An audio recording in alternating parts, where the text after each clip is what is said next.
Ini semoga nggak spoiler ya, tapi gue yakin pasti kalian teman-teman semua udah nonton dulu nonton dulu ya. Pause dulu nonton baru balik lagi. Pas dengar kata Joker pause dulu.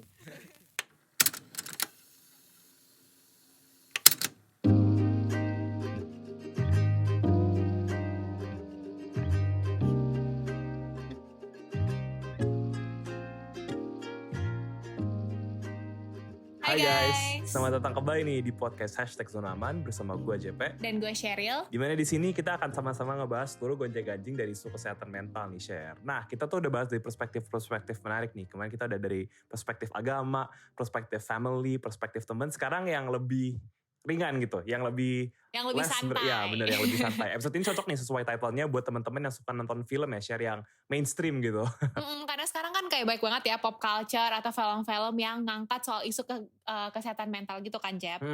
Bener banget. Bisa jadi kayak ada storyline-nya soal kayak penggambaran bipolar atau kadang-kadang ada karakter yang menderita gangguan kesehatan mental tertentu terus jadiin cerita gitu kan. Bener banget. Nah, mas saya tuh kalau misalnya itu jadi storyline utama, kayak biasanya tuh emang sih ceritanya menarik, karakter development-nya bagus, tapi bisa aja nih karena mereka quote-unquote lebih berwarna, biasanya tuh mereka tuh message dari social issue yang diangkat nih, gak cuma dari mental awareness tuh bisa aja misleading atau misalnya portrayalnya salah menurut gue ya. Bisa aja kayak ada simplifikasi di situ, misalnya nih, kalau kita ngangkat, kalau misalnya ada film yang ngangkat soal depresi, biasanya depresinya tuh digambarin, biasanya tuh bener-bener dramatic banget lah, bener-bener misalnya, gue tuh sampai bener-bener down on my knees, terus gue tuh bener-bener nangis-nangis gitu. Mungkin some parts of it bisa bener, cuman mungkin itu gak seluruhnya bener kayak gitu. Karena kalau misalnya kita belajar dari episode-episode kemarin nih, buat teman-teman yang udah dengerin, sebenarnya itu gejalanya tuh lebih day to day. Kita masih ngejalanin gitu gak sih, Share? Kayak lebih, apa sih bahasanya? Lebih subtle ya. Kayak iya, lebih subtle, bener, lebih subtle. Gak kelihatan separah itu gitu. Nah, terus juga kayak kadang-kadang kan gak ada nih kayak sutradara atau penulis di akhir film yang jelasin kayak, oh ini adegan ini maksudnya ini filmnya pesannya ini. Aneh sih kalau ada. Kan.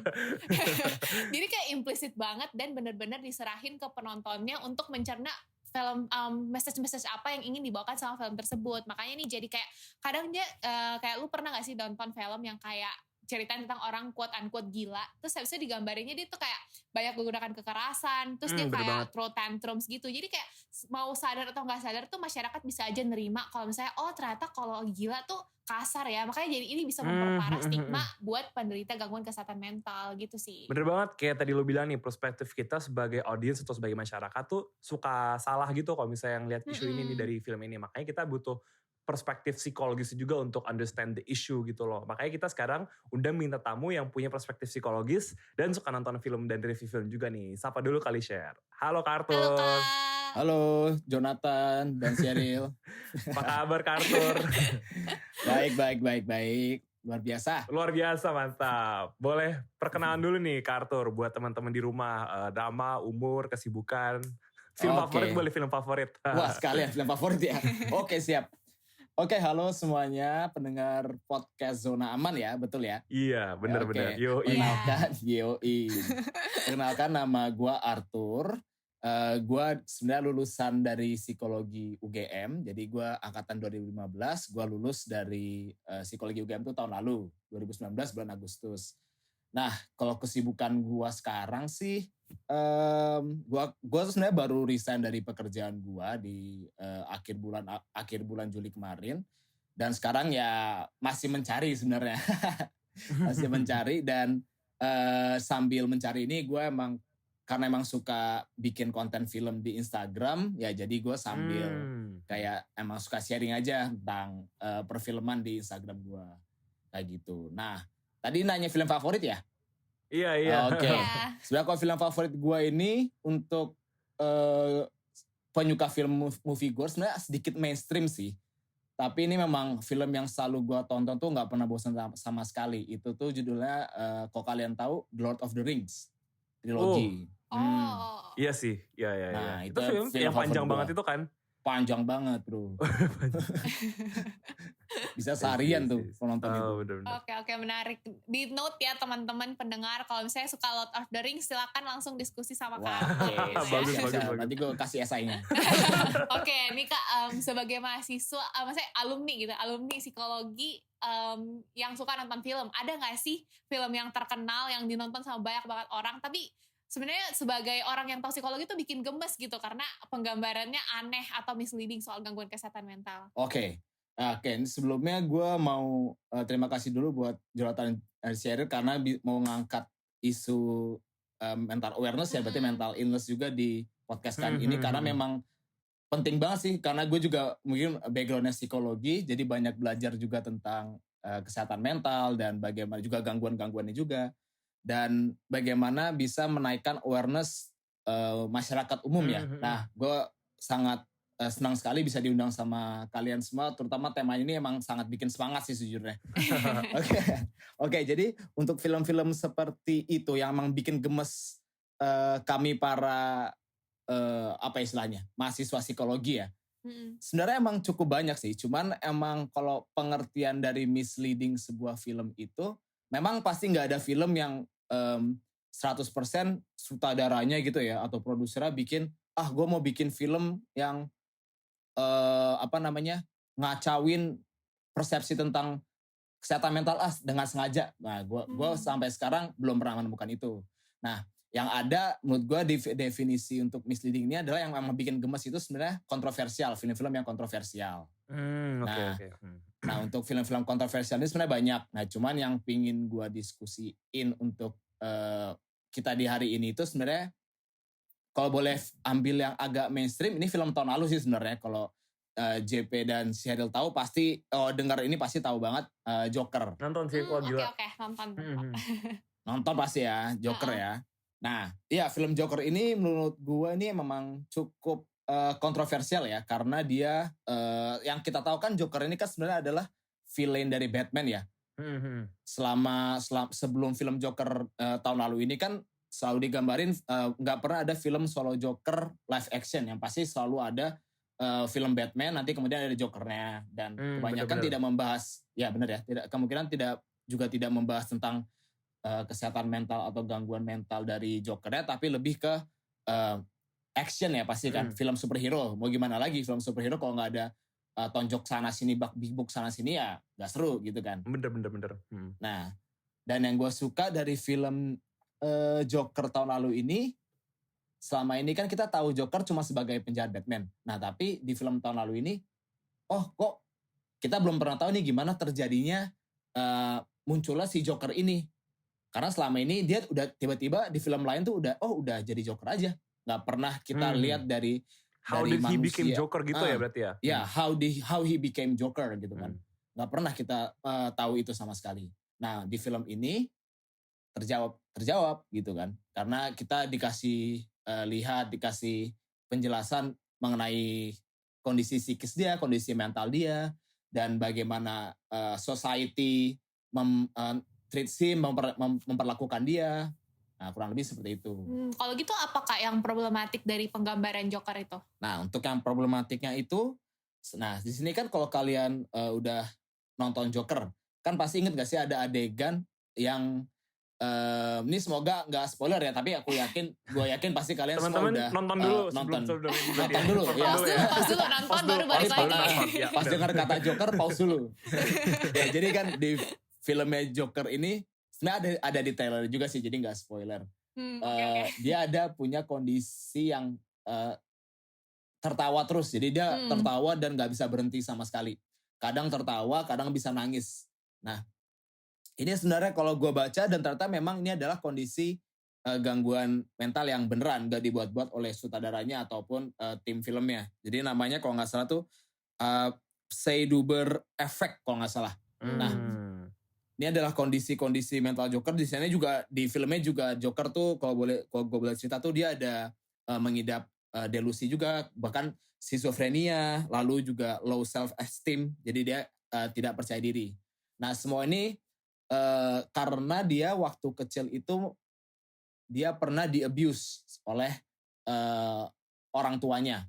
Jadi kalau nggak salah Jadi ada trauma masa kecil ya? ya ada trauma masa kecilnya. Jadi ada head trauma, jadi kepalanya terbentur karena abuse itu, sehingga mungkin karena kepalanya terbentur sehingga muncullah segala tadi penyakit pseudober efek yang ketawa nangis itu, kemudian juga penyakit mental illness dia yang lainnya.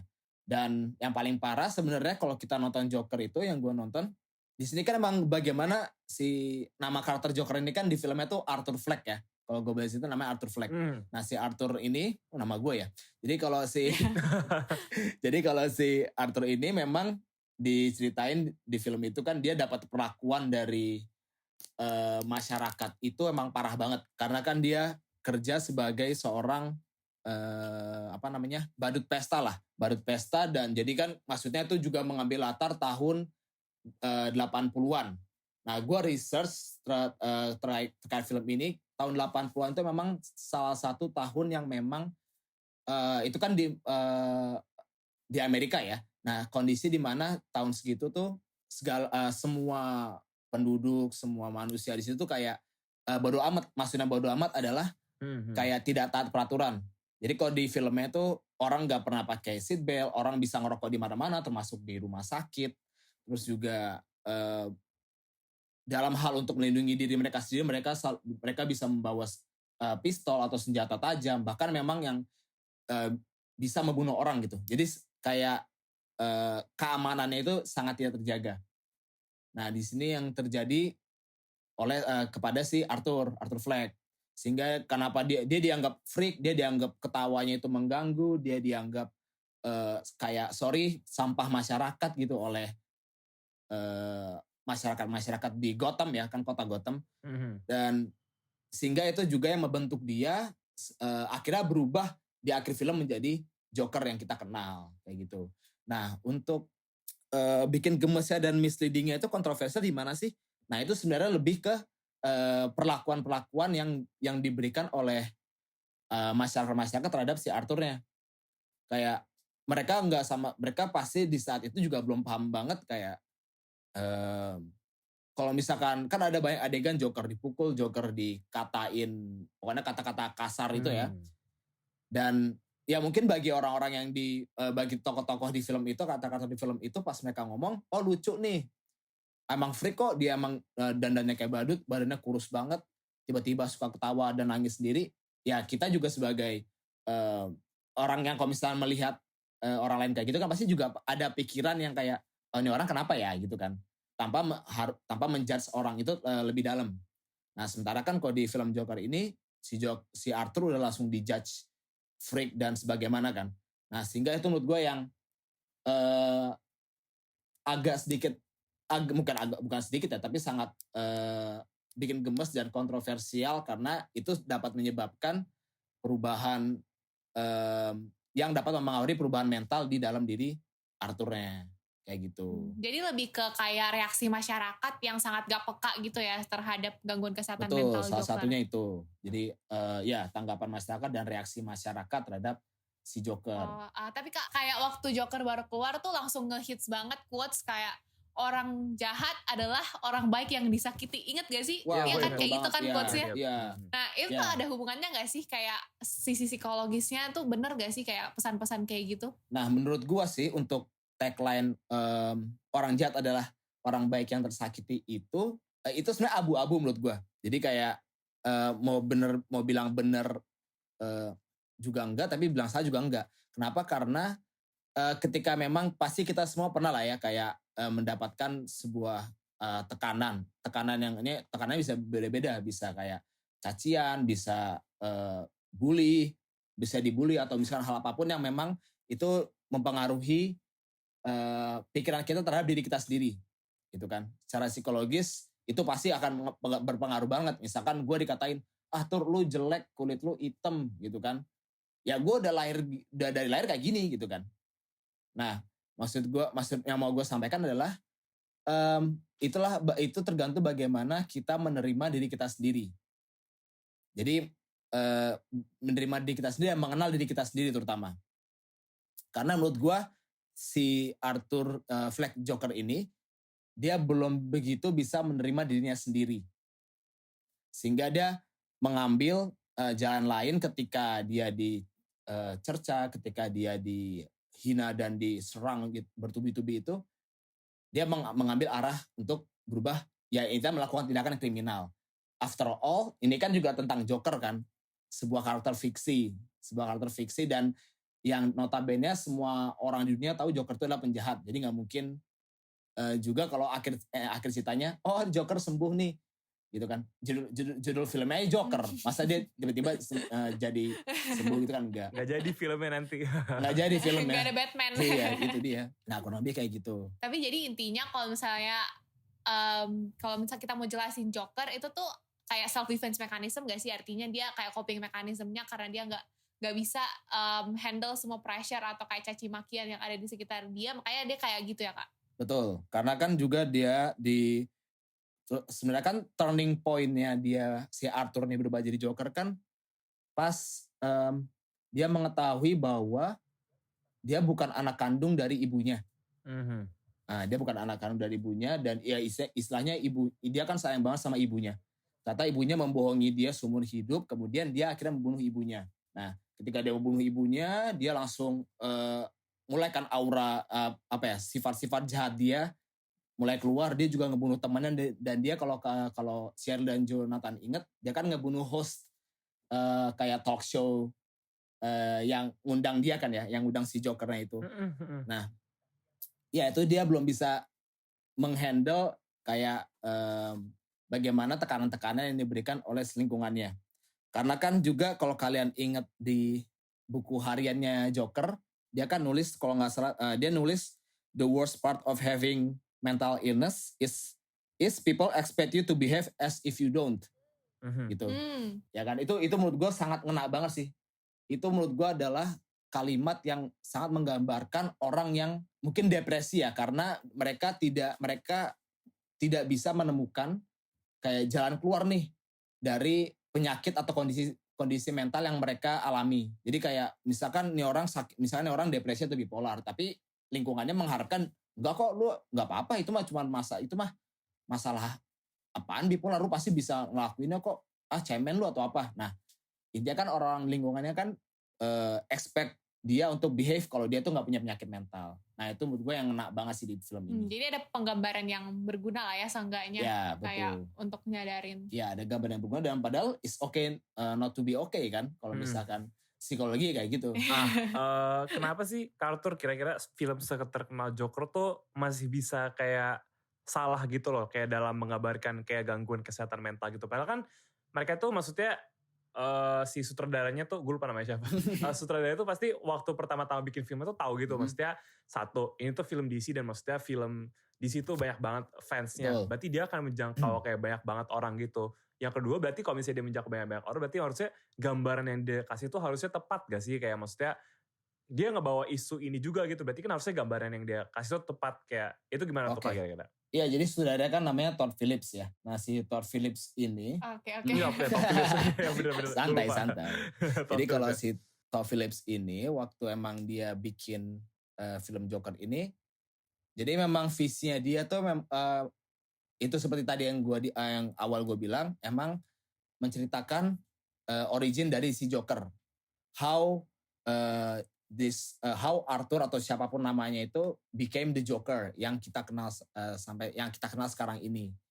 Nah, dan pendekatan yang diberikan oleh si Todd Phillips ini memang lebih ke film psikologis. Jadi memang tadi tentang gangguan mental, juga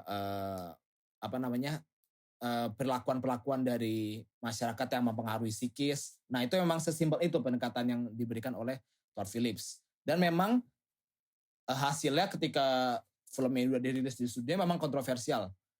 Ada orang yang memang suka banget, ada orang yang memang gak suka cuman karena itu tadi kontroversial tentang penggambaran tentang kondisi mental Joker.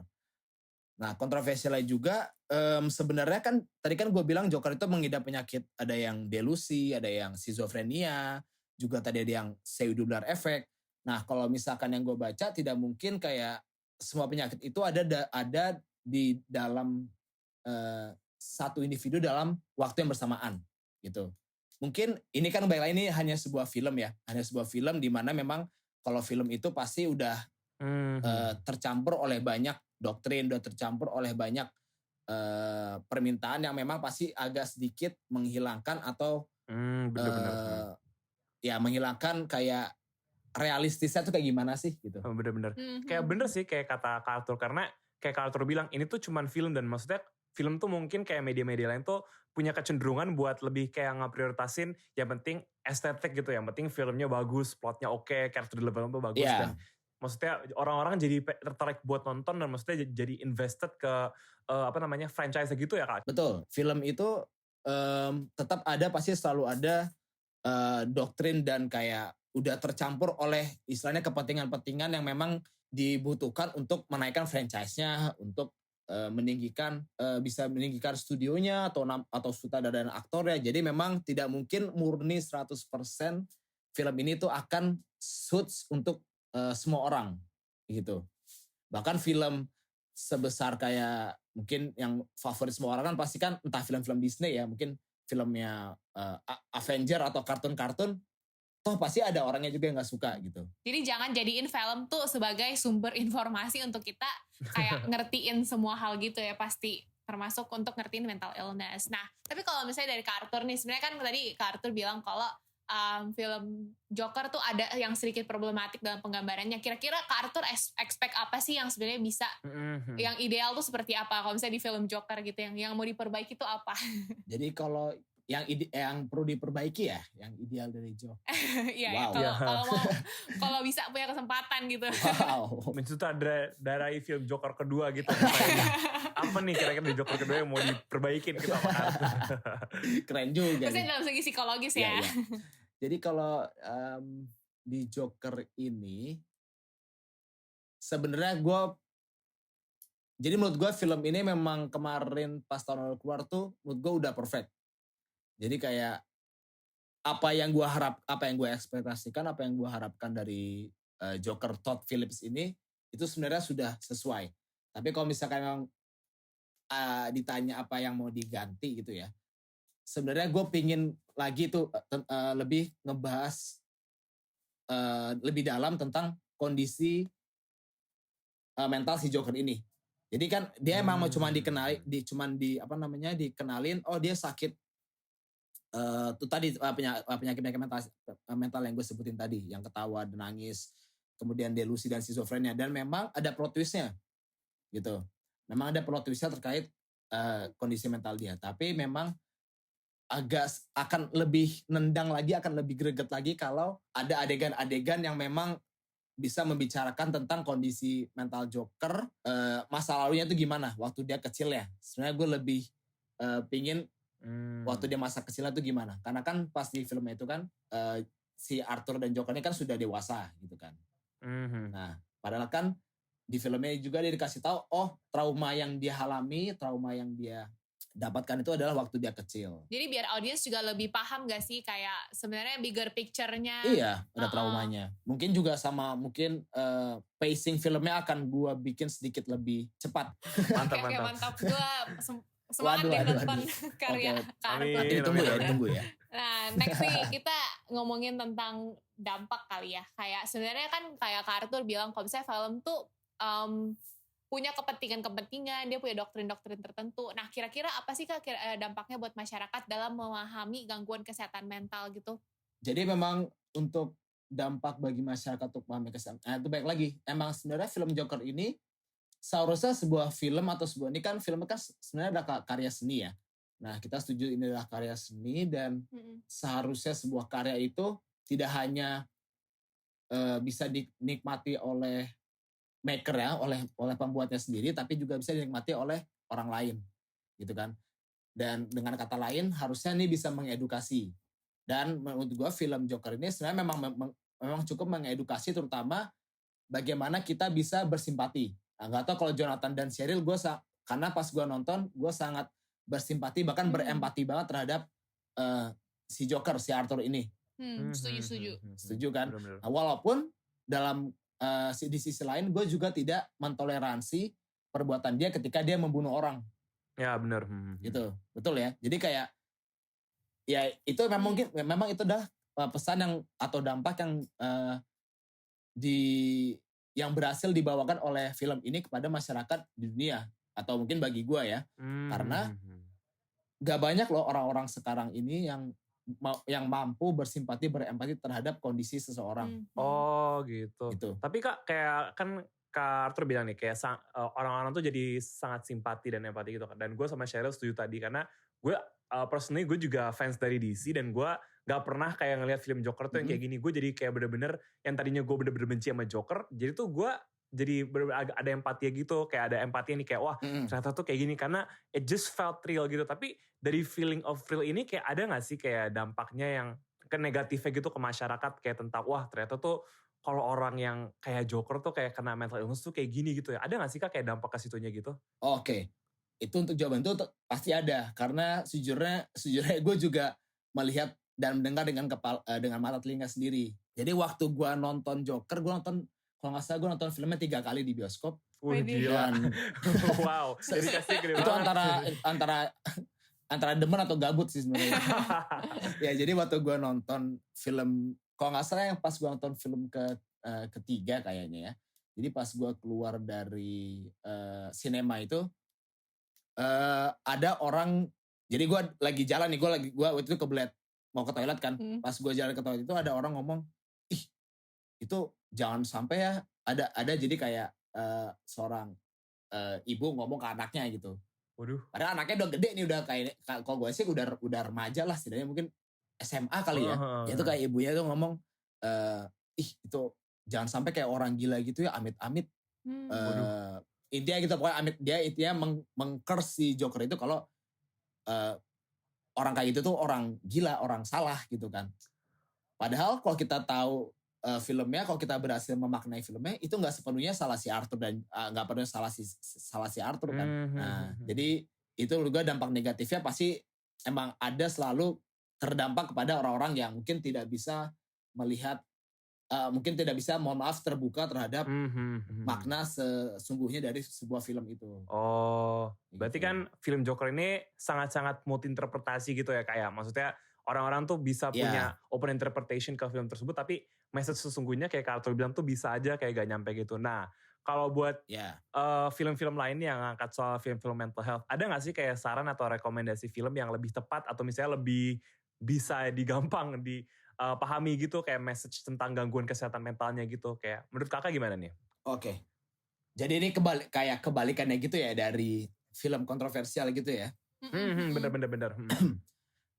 Jadi sebenarnya ada banget. Nah, mungkin disclaimer-nya, kalau gue boleh bilang, gue kan mahasiswa psikologi ya, pasti gue belajar tentang manusia, karena emang topik pelajaran psikologi adalah kita belajar tentang pikiran, perasaan, dan perilaku manusia.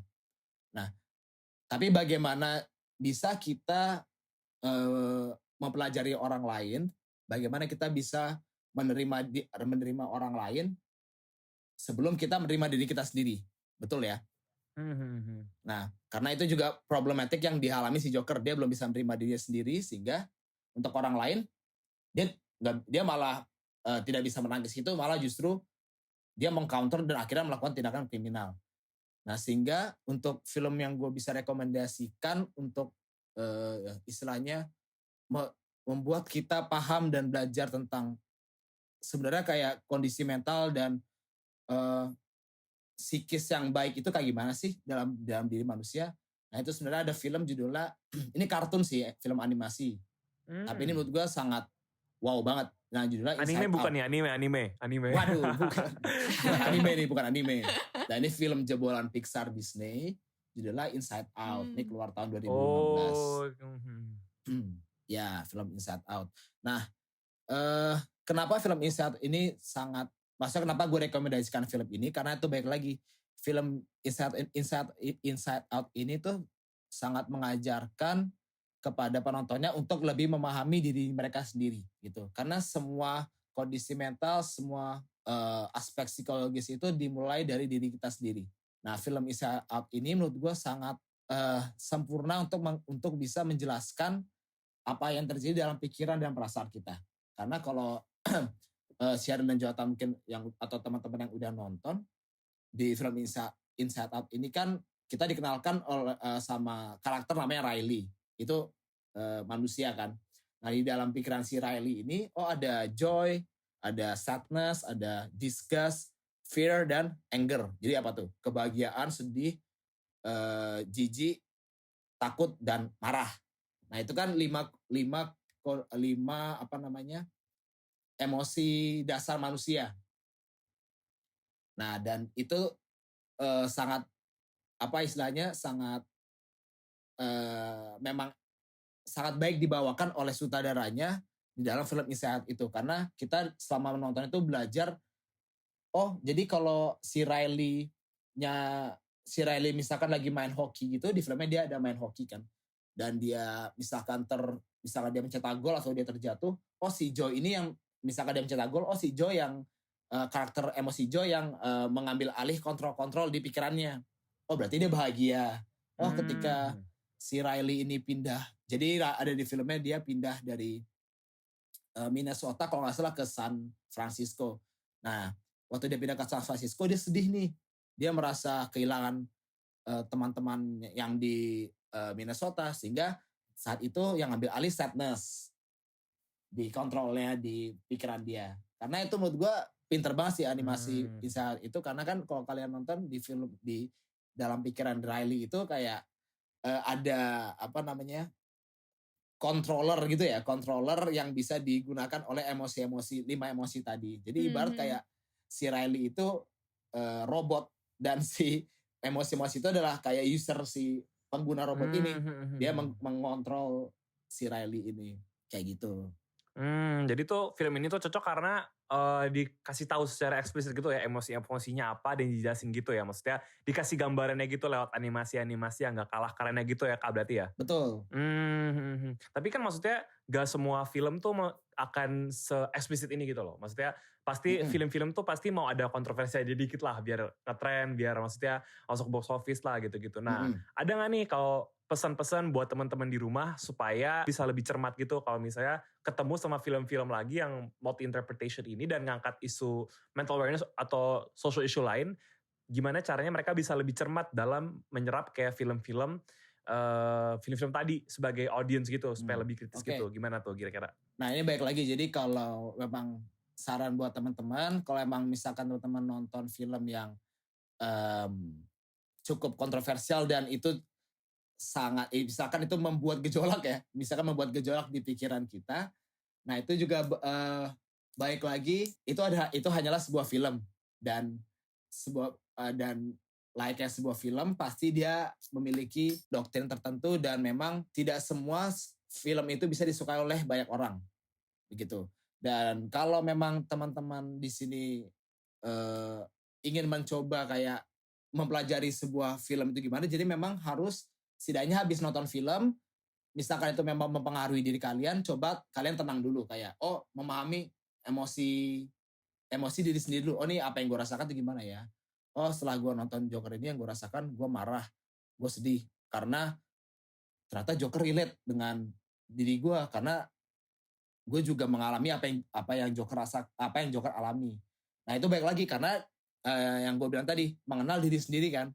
Jadi dia self talk dengan diri sendiri supaya setidaknya dia paham dulu apa emosi yang sedang dia rasakan. Jadi kita bahasanya harus proaktif ketimbang kita reaktif. Wah menarik banget sih sarannya. Jadi kayak setiap nonton film mulai sekarang gue akan proses dulu reaksi kita, terus kayak perasaan yang kita alami selama kita nonton gitu ya. Ya itu untuk kalau emang dari sisi psikologisnya sih kayak gitu. Oke, siap. Bener banget, wah gila, thank you banget nih Kak Arthur udah banyak sharing, karena kita jadi tahu nih share nih, maksudnya film yang entertaining tuh bukan berarti film yang bener-bener ngasih konteks yang bener tentang kejadiannya tuh kayak gimana in real life. Kayak kita tuh artinya karena filmnya itu banyak yang multi interpretation kayak tadi, kita sebagai audience tuh harus lebih cermat dan harus lebih kritis kayak ke pesan-pesan yang terkandung nih di film tersebut, kayak apa sih sebenarnya pesan-pesannya gitu, daripada kita mulai jumping to conclusions gitu ya, share kali ya. Benar-benar, dan jadi kayak ternyata film tuh bukan cuman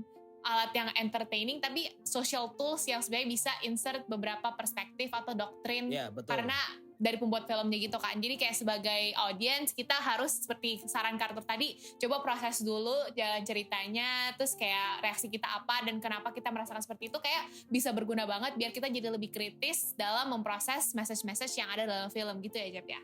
Bener banget. Sebenarnya kita banyak banget yang masih mau ditanyain ya share ya. Cuman karena waktu dan... Ya tapi buat teman-teman yang penasaran sama review film Kak Arthur mungkin, karena kan Kak Arthur gak cuma review di film doang, kayak banyak banget kan di Instagramnya. Terus kayak waktu aku nanya-nanya juga konsul sebelum buat podcast, banyak banget daftar yang berguna gitu untuk kita lebih paham yang mana tuh yang penggambarannya benar, yang mana yang penggambarannya gak benar. Menurut gue akan sangat berguna. Gimana Kak? Cek di mana Kak? Waduh, oke.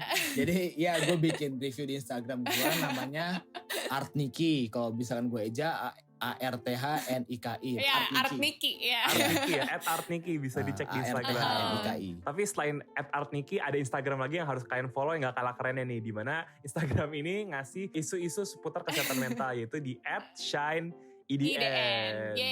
Shine IDN, bener banget. Dan kalau misalnya teman-teman masih penasaran lagi soal episode-episode podcast sebelum ini, di mana kita bahas dari perspektif-perspektif lain, bisa juga nih follow podcast kita di Spotify, podcast #Zona Aman. Karena gak ada lagi yang mau dibahas, kalau gitu kita pamit dulu ya, share sekali lagi ya. Oke, sampai jumpa di podcast #Zona Aman selanjutnya. Gue Sheryl. Nama gue JP. Dan ada Kak Arthur juga. Bye. Bye. See you soon. Oke.